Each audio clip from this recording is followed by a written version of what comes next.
আমরা মাননীয় শিক্ষা উপদেষ্টাকে বলছি, আমলাতন্ত্রের খপ্পরে পড়বেন না দয়া করে।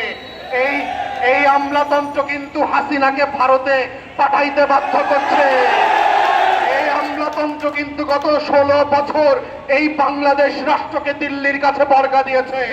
এই আমলাতন্ত্র কিন্তু কলমের খোঁচায় আমার আপনাকে ফাঁসির মঞ্চে পাঠাবে, সেদিন আপনারা বাঁচতে পারবেন না। উপদেষ্টা অসুস্থ, ফাইল সাইন করা যাচ্ছে না, কম্পিউটার প্রিন্ট করা যাচ্ছে না। এই নাটকের বক্তব্য বন্ধ করেন। আমরা অ্যাকশন দেখতে চাই, অ্যাকশন। যেটা করছেন, যেটা করতে হবে সেটা দ্রুততম সময়ে করতে হবে।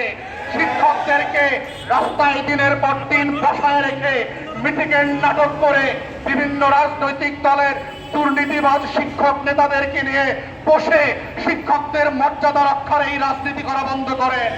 আমরা এই শিক্ষক রাজনীতির বাইরে জেনুইন শিক্ষক মন্ডলীর মর্যাদার সম্মানের রাজনীতি দেখতে চাই। যেই পলিসি করলে, যেই নীতি কৌশল তৈরি করলে পরে সত্যিকার ভাবে এই রাষ্ট্রে শিক্ষা ব্যবস্থা বদলাবে, শিক্ষকের মর্যাদা তৈরি হবে, শিক্ষার্থীরা সম্মানের সাথে মর্যাদার সাথে পাঠদান করতে পারবে, আমরা সেই দিনটা দেখতে চাই, অবিলম্বে দেখতে চাই। এটা নিয়ে ৯-৬ করার রাজনীতি বন্ধ করবেন আপনারা। ইতিমধ্যে আপনারা গতকালকের যে মিটিং এর কথা এবং আজকের মিটিং এর কথা আমরা পত্রিকাতে দেখেছি। এই ধরনের মিটিংয়ের অনেক সিদ্ধান্ত বহু বছর বহুবার আমরা বিভিন্ন মন্ত্রণালয়ে দেখেছি এবং আপনাদের আশ্বাসের উপরে ভিত্তি করে আমাদের সম্মানিত শিক্ষক মন্ডলীরা বারবার তার এলাকাতে ফিরে গেছেন, স্কুল কলেজে ফিরে গেছেন, কিন্তু আমরা দেখেছি মাসের পর মাস সেই প্রজ্ঞাপনটা জারি হয় নাই। আপনাদের কম্পিউটারের কালি নাকি নষ্ট হয়ে গেছে, আপনাদের টাইপিস্ট নাকি হাসপাতালে থাকেন, আপনাদের সচিব নাকি বিদেশে খিচুড়ি খাওয়া শিখতে গেছে। এই ধরনের বিভিন্ন অজুহাতে আমরা বহুবার দেখেছি এই ন্যায্য দাবিগুলো দিনের পর দিন মাসের পর মাস ঝুলে যায়। তাই যেই সিদ্ধান্ত নিয়েছেন আমরা চাইব আজকের মধ্যে বিকাল 5টার মধ্যে প্রজ্ঞাপন জারি করবেন এবং একটা চিঠি ইস্যু করতে যদি সমস্যা হয় আমরা কম্পিউটার কেনার টাকা দেব, টাইপিস্ট দেব। প্রজ্ঞাপন লেখার যদি লোকের সমস্যা হয় শিক্ষকরা প্রজ্ঞাপন লিখে দেবেন আপনাদেরকে।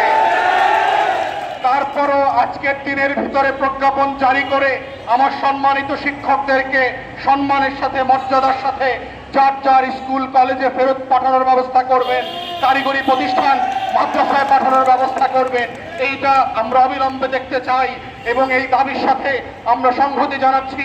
আপনাদের শিক্ষকদের এই লড়াই, সংগ্রাম, সম্মানের মর্যাদার লড়াই শুধু আপনাদের লড়াই না, শিক্ষক জাতির লড়াই হচ্ছে একটা রাষ্ট্রের বেঁচে থাকার লড়াই।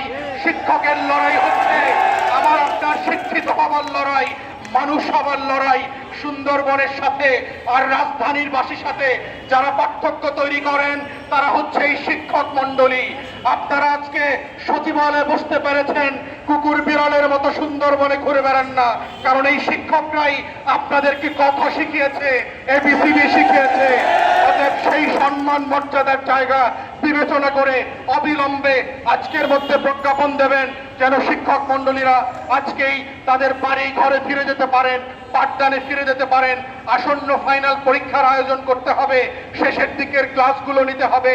আপনারাই প্রজ্ঞাপন দিয়ে বলেছেন 11 তারিখের মধ্যে সকল পরীক্ষা শেষ করতে হবে, অথচ যদি আন্দোলন কন্টিনিউ করতে হয় আপনারা 6-9 করেন এখানে বসে, কোনোভাবেই ফাইনাল পরীক্ষা 11 তারিখের ভিতরে তারা শেষ করতে পারবেন না।